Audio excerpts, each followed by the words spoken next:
It's time for NCWLIFE News on the NCWLIFE channel.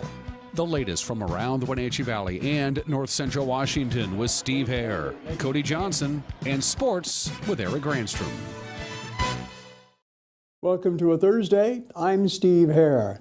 Stories we're following for you tonight include increasing concerns over unstable slopes and the potential for landslides in the Squilchuck Road area. Also, today marks the anniversary of the eruption of Mount St. Helens. In other news, several exotic sports cars were busted for speeding on I-90 yesterday. The city of East Wenatchee hosted an open house on its proposed Gateway project, and then we sit down with Representative Carrie Condata to talk about the current special session. Also today, Cody Johnson has our feature story. Eric Granstrom also has your sports, and then we have your weather forecast with Dan Coons later in the program. Our top story, increasing concerns over unstable slopes and the potential for landslides in the Squilchuck Road area have prompted emergency preparations by Chelan County Public Works. Officials met last night with affected homeowners in the Cranmer and Whispering Ridge Road areas. That's where the ground movement has intensified, according to spokeswoman Jill Fitzsimmons. Area up there, our geotech has recorded that's 23 feet in 9 days. That area has moved in about 4.5 feet in the last day or two. Fitzsimmons says the instability of the slopes up there have prompted precautionary evacuation notices for the affected private properties. The homeowners, there have been a handful of them advised in both the Cranmer area and Whispering Ridge by emergency management that they would like them to leave. I don't know if everyone has done that, but emergency management is encouraging. So the current situation has prompted emergency actions, including the installation of a 780-foot culvert along the uphill ditch line on Squilchuck Road. It's considered a precautionary measure in the event of a future landslide in that area. Now, the work starts next week. It will require the closure of Squilchuck Road between 7 a.m. and 4 p.m. Monday through Wednesday, but detours will be available. Well, today, speaking of unstable slopes, today marks the 37th anniversary of the eruption of Mount St. Helens. And who can forget that iconic video showing the time lapse of the mountain collapsing to the north? Still the most likely volcano to erupt again in the Cascades. That's Bill Steele with the Pacific Northwest Seismic Network in Seattle, who said scientists continue to monitor the volcano's activity. We've been poking and prodding it quite a bit the last few years. Last summer we did a IMUSH project, which was imaging magma under Mount St. Helens, where a group of UW and some other partner universities in the U.S. Geological Survey put out 2,700 seismometers and then set off some explosives in deep holes to be able to do an active experiment to try to image where the magma chambers are and the plumbing a little bit, better understand the plumbing beneath the volcano. Steele said that since the last eruption in 2010, the amount of magma has doubled in the crater, and the lava dome has grown significantly over that time span. Also today, state troopers made several traffic stops yesterday along Interstate 90 involving exotic sports cars. Trooper Brian Moore said the vehicles were participating in a rally from California to Wyoming. Roughly 10 exotic cars yesterday along I-90 that were all in the 100-mile-an-hour range. One in particular was a lime-colored green Lamborghini. That vehicle was stopped twice in a span of about 30 minutes, both traveling at 100 miles an hour. The second time, the trooper felt that the vehicle needed to be impounded. The driver received a criminal citation for reckless driving. And that's more than just a standard speeding ticket. A standard speeding ticket is an infraction where reckless driving is actually a criminal violation. It's a misdemeanor. Now, the Gold Rush Rally, as it's called, started in Beverly Hills, California. From there, they drove to Seattle and then ended in Jackson Hole, Wyoming, at least most of the cars.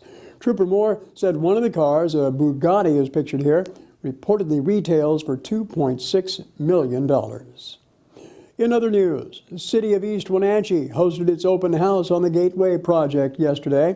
Jay Seebeck was there, and he filed this report. The city of East Wenatchee hosted an open house last night at City Hall. The open house was a display of 2 proposed renovations to the entrance to East Wenatchee's downtown area.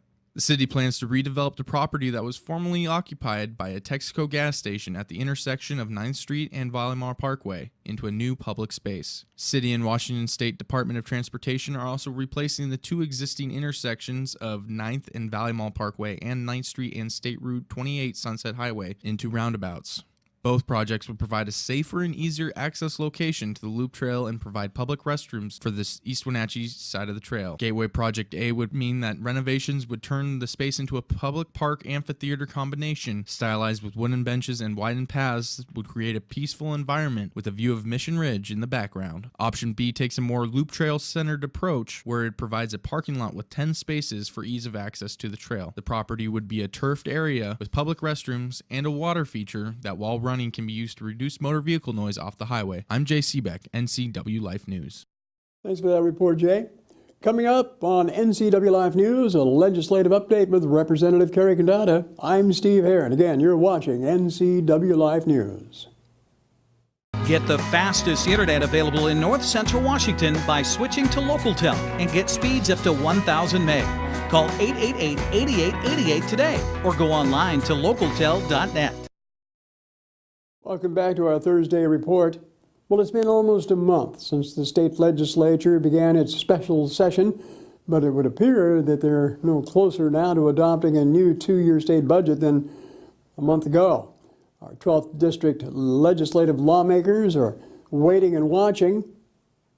I'm Steve Hare with NCWLIFE News. Joining me in studio right now, our 12th District State Representative Kerry Condata, who right now is at home as the legislature is in special session.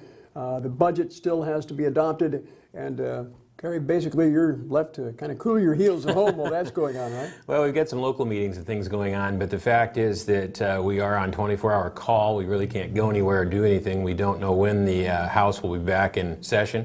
Right now, the education group is meeting every single day. They have been for 3 weeks. We understand there has been a little bit of progress in the last few days, but the education piece kind of has to be solved first, and then the budget piece has to be done. But, you know, next Tuesday is the end of the first special session, so we're not going to get it done in the first special session. Well, it's kind of, the timing becomes kind of critical at this point because a lot of the schools right now are, you know, putting together their budgets. Well, everybody is. Everybody that operates in agencies and everything are waiting for the new budget. And there has been talk of the first ever continuing resolution. We've never done it at the state level, but there is talk of that possibility of extending the current budget for 3 months if necessary. I hope that isn't necessary. I just don't think we're that far apart. I think it's the education piece that's really created the problem. We have to solve McCleary. We cannot do it halfway. We have to do it all the way, which includes some sort of a tax swap, which is very difficult to do. So let's hope that gets solved, and then we'll see if we can get out of there. Not to say that business continues in Olympia. In fact, just this week we learned that you have some legislation that was recently signed into law by the governor. And first of all, let's talk about kind of a unique piece of legislation that provides more transparency at the gas pump. Yeah, it seemed to me that years ago there was a sticker on the gas pumps that told you what the tax actually was. And I checked around, and a lot of other states do that. So we floated a bill, and unfortunately the bill was a little bit too late, but then we had this brilliant idea. Let's just amend the transportation budget. Well, if you're going to amend a budget, you have to be careful because you can't have any budget implications. So I found a way to do this for next to nothing. The folks, the Department of Agriculture, believe it or not, does the inspections on the pumps, and they offered to put the stickers on when they do the inspections, and the total cost was under $3,000, which is within their own budget, and they said they would love to do it. So we put it in the transportation bill, and believe it or not, the governor signed it. I was a little surprised. I thought he might veto it. But we'll be seeing stickers soon on gas pumps, and it will break out the state tax, the federal tax, and the difference between diesel and gas, which I didn't realize there was a difference. There is. If you're paying $2.71 for diesel, you're actually paying $2 a gallon. There's 71 cents a tax on diesel. So I think the folks need to know that. I think they need to know what they're really paying for tax. And it's going to happen, and we're really happy with that. Also, the governor has signed into law a bill that you had authored that will give those small wineries a better chance to market their product. It's an interesting story on that one, Steve. The big wineries fought us for 3 years on that. They didn't want to give the little guys a leg up, and so we really had an uphill push on this. And in the third year, we finally got it passed. What it does is it allows the small wineries to have more outlets, more tasting rooms, because you have these wine clusters like in Woodinville and up in Bellingham and Walla Walla, and some of these wineries want to get exposed into those clusters. And previously, you could only have 2 tasting rooms. So if you had one at your winery, you could only have 1. So now you could have 3 outside of your winery. We think that is a great move for the small guys and give them an opportunity to get their product out there. That's fantastic. And third piece of legislation, refresh me on this. Well, this is interesting. It came from a constituent, and I think the gentleman is an ex-police officer, and he said, why do police officers have to take gun training to get a hunting license? So I called staff and I said, is that true? And they said, yes, it's true. Military is exempt, but police officers have to take gun training. So we thought, well, we'll roll that up and see what happens. And we put it out there, and the agency that does the testing and that handles that said, great, we agree. We don't think they should have to do that. The police officers testified in favor, of course, and we got it done. So now our local police officers, and even retired, we added retired police officers, can now go get a hunting license without taking a redundant gun course. So it's a small piece of legislation, but that tells you what, when it comes from the constituents, it's always fun. You hear it from the front lines, sometimes things we never think of. Absolutely. That's how legislation is enacted in Washington State. Representative Condado, I want to thank you for joining me. Anything else you'd like to add before we let you go? Well, let's hope we can wrap this thing up, Steve. It's hard to be here and just on hold. We want to get this done. We want to get the budget finished, and we want to get out of Olympia. By the way, a very good session overall. Other than this budget issue, a lot of good things happened, and we'll talk more about that later on. Good deal. Again, Carrie Condado joining us here on NCWLIFE News. I'm Steve Hare. And our Thursday report continues. Coming up next, we have Eric Granstrom with sports. Cody Johnson with our feature story for today. Stay up to date with what's happening in North Central Washington. Go to the NCWLIFE community calendar at ncwlife.com. And now it's a sports update on the NCWLIFE channel. And a happy day before the weekend. The Wenatchee Panther girls softball team not only advanced to the Big 9 district tournament yesterday, they kicked down the doors that announced their arrival. Wenatchee beat up on Eisenhower 23-2 in the district play-in game at Walla Walla Point Park. The win moves Wenatchee to a road game at West Valley tomorrow at 5 o'clock. If the Panthers win Friday, they'll play Eastmont Saturday morning in Moses Lake for the final day of the district tournament. Taking a look at the prep schedule for today, track takes center stage as the district championships in 2 classifications get underway. First, it's day 1 of the 4A district championship for the Big 9 schools. They'll all be at Eastmont today. Day 2 of the 4A championships moves to Zeffel Stadium in Yakima Saturday morning. Also today, the 1A district championship track meet is being held at Cashmere High School for the Caribou Trail League. That gets underway, already underway as a matter of fact. Speaking of the Caribou Trail League, the boys and girls tennis 1A championships happening today at Olmec High School. Coming up tonight on the NCWLIFE channel, a little programming change. We had been scheduled to run lacrosse, but it was supposed to be Wenatchee Stanwood. However, we're going to run back last weekend's playoff game between the Thunder and Monroe Bearcats. It was an incredible game that went into overtime, so if you missed it, be sure to watch that tonight starting at 8 right here on the NCWLIFE channel. Coming up on Friday, our sports broadcast schedule has the replay of Moses Lake at Wenatchee baseball beginning at 7. Then on Saturday, be sure and tune in live as Wenatchee Valley takes the next step in the 4A state playoffs when it hosts Issaquah in the Apple Bowl. I'll be alongside Rod Higley for all your play-by-play beginning live Saturday at 1 o'clock right here on the NCWLIFE channel. Well, Christian Bergman gave the Mariners a much-needed outing lasting 7 1/3 of scoreless baseball with a career-high 9 strikeouts as Seattle blanked Oakland 4-0 at Safeco Field. Gene Segura and Nelson Cruz each drove in a pair of runs to provide the offense for Seattle, which won its 5th straight home series. The starter Jesse Hahn allowed 4 runs, 3 earned over 5 innings, while Oakland had just 2 hits. Mariners manager Scott Service was impressed by the outing of Bergman. Awesome outing by Bergie tonight. Really stepped up and was in total control from the get-go.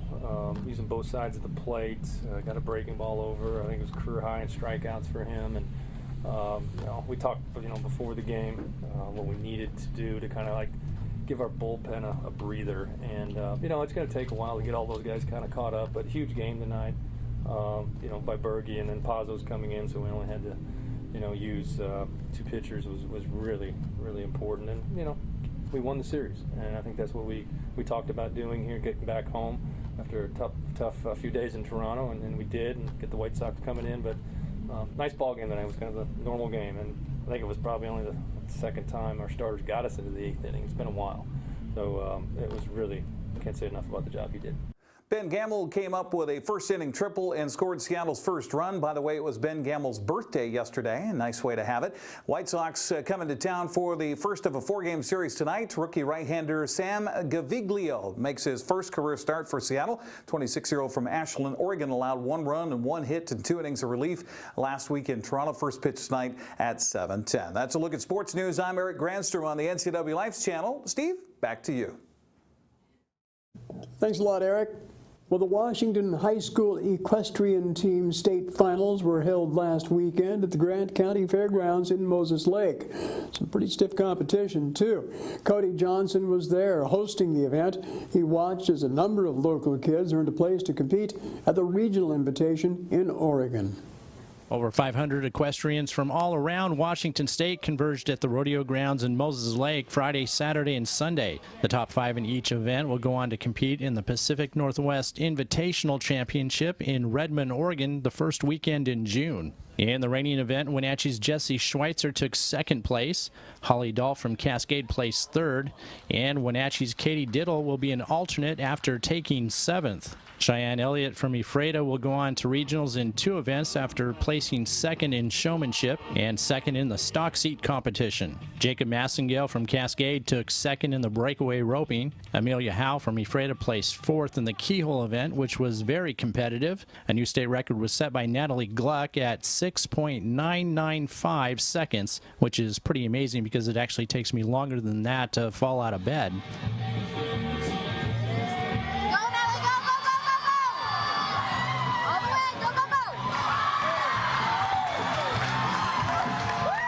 In the individual flags, Ephrata's Amelia Howe took 2nd place. The Cascade cattle sorting team will go on to Oregon as an alternate after placing 8th, and they'll be sending the Freestyle 4 team, which placed 4th. They'll be joined by Wenatchee's Freestyle 4 team, which came in right behind them in 5th place. I'm Cody Johnson, NCWLIFE News.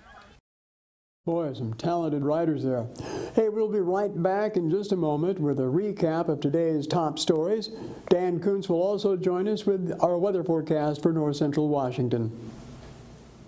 Get the fastest internet available in North Central Washington by switching to LocalTel and get speeds up to 1,000 meg. Call 888-8888 today or go online to localtel.net. Welcome back. Recapping our top stories for today. Increasing concerns over unstable slopes and the potential for landslides in the Squilchuck Road area have prompted emergency preparations by Chelan County Public Works. Officials met last night with affected homeowners in the Cranmer and Whispering Ridge Road areas, where the ground movement has intensified, according to spokeswoman Jill Fitzsimmons. Area up there, our geotech has recorded that's 23 feet in 9 days. But that area has moved in about 4.5 feet in the last day or 2. Fitzsimmons said the unstable slope conditions have prompted precautionary evacuation notices for the affected private properties. Homeowners, there have been a handful of them advised in both the Cranmer area and Whispering Ridge by emergency management that they would like them to leave. I don't know if everyone has done that, but emergency management is encouraging. Now, the situation has prompted emergency actions, including the installation of a 780-foot culvert along the uphill ditch line on Squilchuck Road. Now, the culvert is a measure in the event of a future landslide in that area. Now, the work on that culvert starts next week and will require the closure of Squilchuck Road between 7 a.m. and 4 p.m. Monday through Wednesday, but detours will be available. Speaking of landslides, we got the granddaddy of them all. Today marks the 37th anniversary of the eruption of Mount St. Helens. And of course, who can forget this video, actually time-lapse of the mountain collapsing on that fateful day. Still the most likely volcano to erupt again in the Cascades. And that's Bill Steele with the Pacific Northwest Seismic Network in Seattle. We talked to him today. He says scientists continue to monitor the volcano's activity. We've been poking and prodding it quite a bit the last few years. Last summer we did a IMUSH project, which was imaging magma under Mount St. Helens, where a group of UW and some other partner universities in the U.S. Geological Survey put out 2,700 seismometers and then set off some explosives in deep holes to be able to do an active experiment to try to image where the magma chambers are and the plumbing a little bit better understand the plumbing beneath the volcano. Now, Steele said that since the last eruption in 2010, the amount of magma has doubled in the crater, and the lava dome, he says, has grown significantly over that time span. State troopers made several traffic stops yesterday along Interstate 90. They all involved exotic sports cars. Trooper Brian Moore said the vehicles were participating in a rally from California to Wyoming. Roughly 10 exotic cars yesterday along I-90 that were all in the 100-mile-an-hour range. One in particular was a lime-colored green Lamborghini. That vehicle was stopped twice in a span of about 30 minutes, both traveling at 100 miles an hour. The second time, the trooper felt that the vehicle needed to be impounded. The driver received a criminal citation for reckless driving. And that's more than just a standard speeding ticket. A standard speeding ticket is an infraction where reckless driving is actually a criminal violation at the misdemeanor. So why the rush? Well, the Gold Rush Rally started in Beverly Hills, California. From there, they drove to Seattle, and they were supposed to end up in Jackson Hole, Wyoming. Trooper Moore said one of the cars, a Bugatti pictured here, reportedly retails for $2.6 million. Well, the city of East Wenatchee hosted its open house on the Gateway Project. Jay Seebeck has the story from last night's open house. The city of East Wenatchee hosted an open house last night at City Hall. The open house was a display of 2 proposed renovations to the entrance to East Wenatchee's downtown area. The city plans to redevelop the property that was formerly occupied by a Texaco gas station at the intersection of 9th Street and Valimar Parkway into a new public space. City and Washington State Department of Transportation are also replacing the 2 existing intersections of 9th and Valimar Parkway and 9th Street and State Route 28 Sunset Highway into roundabouts. Both projects would provide a safer and easier access location to the Loop Trail and provide public restrooms for the East Wenatchee side of the trail. Gateway Project A would mean that renovations would turn the space into a public park amphitheater combination, stylized with wooden benches and widened paths would create a peaceful environment with a view of Mission Ridge in the background. Option B takes a more Loop Trail-centered approach where it provides a parking lot with 10 spaces for ease of access to the trail. The property would be a turfed area with public restrooms and a water feature that, while running, can be used to reduce motor vehicle noise off the highway. I'm Jay Seebeck, NCWLIFE News. And our newscast continues now with Dan Kuntz and our latest weather forecast. A big ridge of high pressure is sitting off the Pacific coast. It's going to slowly slide over all of the Pacific Northwest, including north central Washington. It's going to take its sweet time getting here, but once it gets here, we're in for a long stretch of very pleasant weather. For tonight, mostly clear skies, 50 for the overnight low. Friday, more sunshine. In fact, more sunshine Friday than we saw today, and warmer still, high of 76 degrees. For Friday night, partly cloudy, 53 for the overnight low. The ridge of high pressure will be fully entrenched by Saturday, and it's a big one, a big dome of high pressure, and that means nothing but sunshine. No inclement weather can pay us a visit. It's going to bump up against this high pressure ridge and go elsewhere. Sunshine Saturday, 77. Sunshine Sunday, 82 degrees, mid-80s on Monday and Tuesday and Wednesday. It's one of the strongest ridges of high pressure we've seen in quite some time. So after a cool and wet spring, Mother Nature says, here you go, Wenatchee Valley, north central Washington. How about a dose of sunshine for a while? That's your forecast on the NCWLIFE channel. And that's what's happening on a Thursday. For more on these stories and other news from around north central Washington, visit our Facebook page or check out our website at ncwlife.com. Remember, if you see news happening, we'd like to hear from you. You can email us at news@ncwlife.com or give us a call at 888-NCWL. I'm Steve Hare. Thanks for watching and have a good night. This has been NCWLIFE News on the NCWLIFE channel. For more news, log on to NCWLIFE.com. Like us on Facebook and follow NCW Life channel on Twitter. Stay up to date with what's happening in North Central Washington. Go to the NCW Life community calendar at ncwlife.com.